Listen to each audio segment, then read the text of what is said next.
to mention that I was a commissioner urban development in Gulbarga. There is a big lake, and there is a lot of hyacinth was grown. Hyacinth was grown because even the milk vendors, they have got a lot of animals. You know, they used to come and drop there because it is a very good protein for animals, especially for cows and buffaloes and all.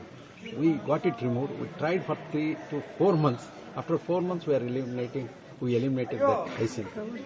Similarly, here somebody should take an interest to remove that hyacinth. Thank you Okay.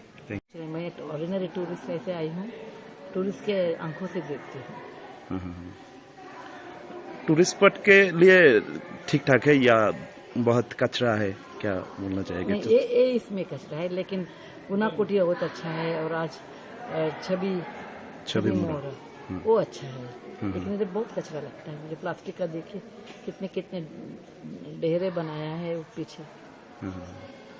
ठीक है, thank you madam.